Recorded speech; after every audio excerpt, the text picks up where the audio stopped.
बहुत बहुत धन्यवाद देना चाहती हूँ। और आज के जो आयोजक हैं जिन्होंने इस कार्यक्रम का आयोजन किया है, उन सभी भाइयों को मैं बहुत बहुत धन्यवाद देना चाहती हूँ। सावित्रीबाई फुले ने शिक्षा की शुरुआत कैसे की? सावित्रीबाई फुले का पढ़ने का बहुत मन था, लेकिन उस समय पर सामाजिक रीति ऐसी थी, समाज में ऐसी प्रथाएं थी कि महिलाओं को पढ़ने नहीं दिया जाता था। लेकिन सावित्रीबाई फुले का पढ़ने का मन था, तो इनकी शादी ज्योतिबाराव फुले के साथ में हो गई थी। तो ज्योतिबाराव फुले ने देखा कि को देखकर हंस रहे थे, तो ज्योतिबा फुले सोच रहे थे कि ये लोग जिनकी स्थिति मुझसे कई गुना बुरी है, वो लोग मुझे देखकर हंस रहे हैं, मेरी स्थिति तो इनसे कई गुना अच्छी है।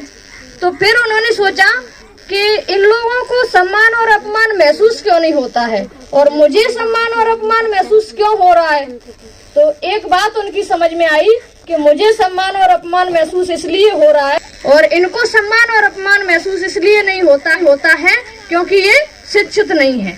तो ज्योतिबा फुले ने एक बात कही, बहुत अच्छी बात है कि शिक्षा बिना मति गई, मति बिना गति गई, गति बिना नीति गई, नीति बिना वित्त गया, वित्त बिना शूद्र गए। इतने अनर्थ एक अविद्या के कारण हुए।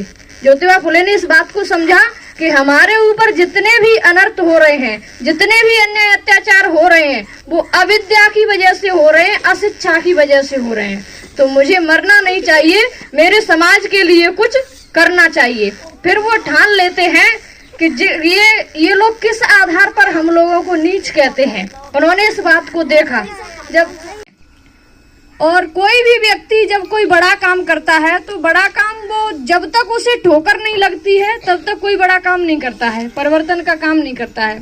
तो ज्योतिबा फुले जी के जीवन में भी एक बहुत बड़ी घटना हुई थी, जिससे प्रेरित होकर उन्होंने यह काम करना शुरू किया। क्या हुआ था? ज्योतिबा फुले एक अपने ब्राह्मण मित्र की बारात में गए थे। ज्योतिबा फुले जब ब्राह्मण मित्र की बारात में गए थे तो वहां पर ब्राह्मणों ने जब ज्योतिबा फुले को देखा कि ये पगड़ी वाला व्यक्ति कौन है, तो दूल्हे ने बताया कि मेरा मित्र है ज्योतिबाराव फुले, गोविंदराव फुले का बेटा। तो ब्राह्मणों ने कहा कि वो तो नीच है, वो तो शूद्र है, ब्राह्मणों की बारात में ये शूद्र क्या कर रहा है। और कहा कि या तो ये जाएगा बारात में या हम लोग जाएंगे।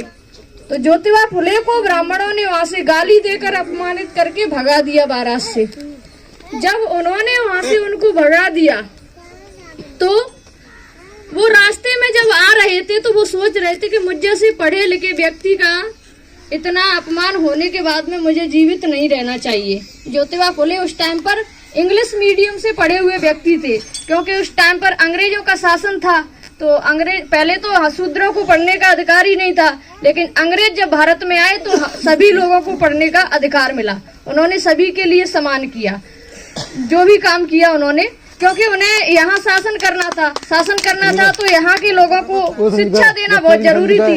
लोग यहाँ के शिक्षित नहीं थे, जो मेहनत करने वाले लोग थे वो यहाँ के लोग शिक्षित नहीं थे। तो अंग्रेजों ने सभी के लिए शिक्षा की शुरुआत की थी। तो ज्योतिबा फुले जैसे लोग पढ़े। जब ज्योतिबा फुले वहाँ से लौटकर आ रहे थे तो उन्होंने एक पेड़ के नीचे बैठ के वो रो रहे थे। तो कुछ लोग वहाँ से काम धंधा मिलने वाला है। सरकार की ये नियत नहीं है कि आपके इन बच्चों को शिक्षा मिले। वो चाहते हैं कि इनको गुलाम बनाकर रखना है, तो इनको शिक्षा से दूर रखना पड़ेगा। क्योंकि किसी भी समाज को या किसी भी देश को गुलाम बनाना हो तो वहाँ के लोगों को शिक्षा से दूर कर दो, उनसे शिक्षा को छीन लो, जिससे वो सवाल जवाब ही नहीं कर पाएंगे। तो उन्हें गुलाम बनाना आसान होगा और भेड़ों की तरह रखना आसान होगा।